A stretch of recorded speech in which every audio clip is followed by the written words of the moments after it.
I think it's incredibly impactful and important to see a new generation taking on human rights impact. So within that, we would like to give an honourable mention to Emily Peng.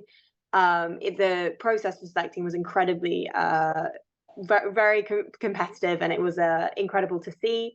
Emily Peng founded and was executive director of Diversity in Us, a youth-led non-profit looking to use education to dismantle stereotypes and empower youth to pursue underrepresented careers.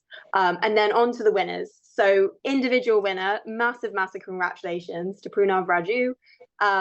Pranav is from Irving, Texas, and a junior at Coppell High School. This is in recognition for his outstanding advocacy for affordable and accessible healthcare, especially on behalf of persons living with type 1 diabetes. He is driven by personal experience, and he's taken action to achieve affordable healthcare for all, which is incredibly important. He worked with NGOs, lawmakers, community members, and researchers to raise awareness, pass policies, and fund more research.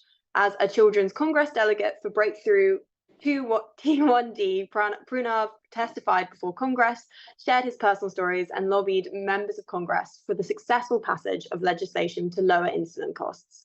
He's also created an advocacy toolkit to help others take action, share their stories, and influence policy. So massive congratulations. Also, our organizational winner is Outside Connection, founded by Sebastian Tan. This is an online platform aiding individuals returning home from incarceration. Sebastian was inspired by personal experience, both at his family bakery and then working voluntary work with people who have recently left incarceration. Only around half of those who leave the prison system find employment. So it's an incredibly important cause to be working towards. Outside Connection was launched in 2022. And is nationwide and connects individuals returning home from incarceration with fair chance jobs. It has assisted over 100 re-entry programs nationwide and opened doors to employment for more than 10,000 re-entrants. I mean, that's incredible. In 2023, Outside Connection was adopted into the National Re-entry Resource Center, U.S. Department of Justice's curriculum for re-entry, allowing it to reach more and more re-entrants across the United States. It also engages in advocacy work and looking into legislation. So massive congratulations to both. Truly inspiring.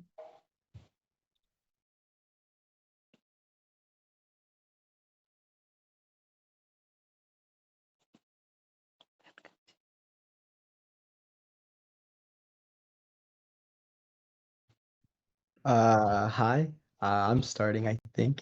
Could you please? Okay, yeah, thank you. Hi, everyone. I'm Pranav Raju, and I'm an advocate for affordable and accessible healthcare, like Ms. Polly already stated. Life shouldn't come with a price tag, but for millions of people, it does. No one should have to choose between paying for life-saving medicine and putting food on the table. Yet, in our current healthcare system, this impossible choice is a reality for too many people. Access to healthcare is a basic human right, not a privilege reserved for those who can actually afford it. For people living with type 1 diabetes, the stakes are even higher. This isn't just a healthcare crisis, it's a human rights violation. As a Texan, where we say everything is bigger, I know the challenges families face when the cost of staying alive is overwhelming.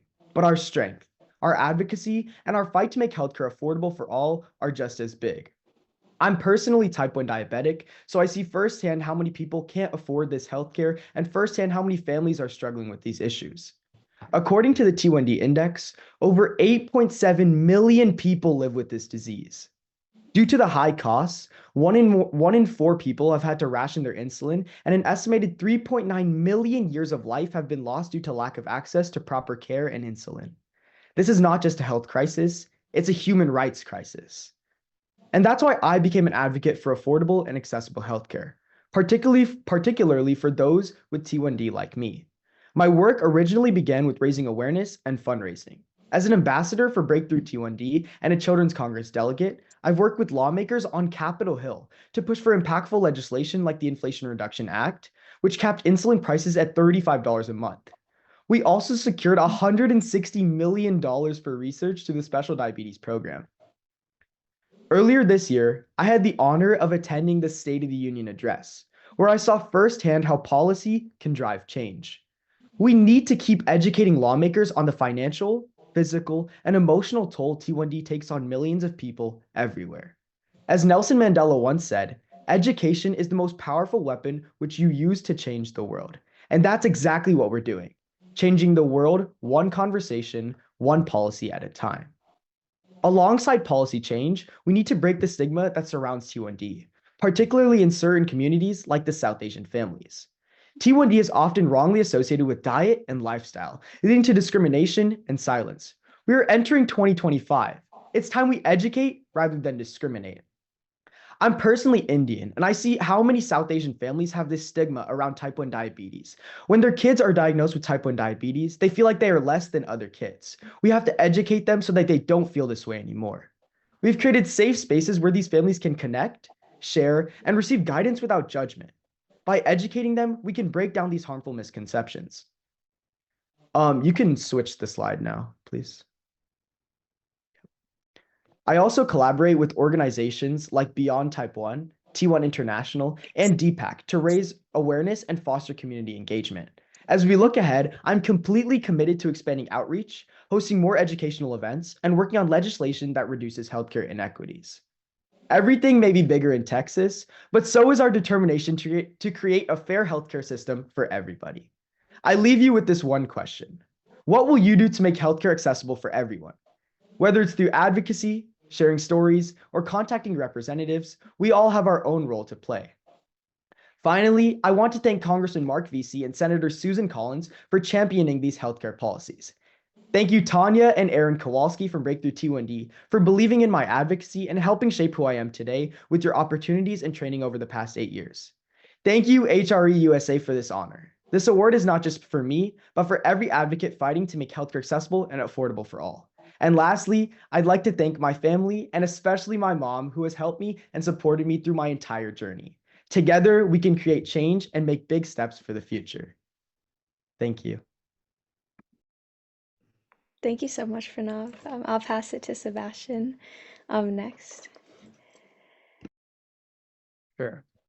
Do we have the slides?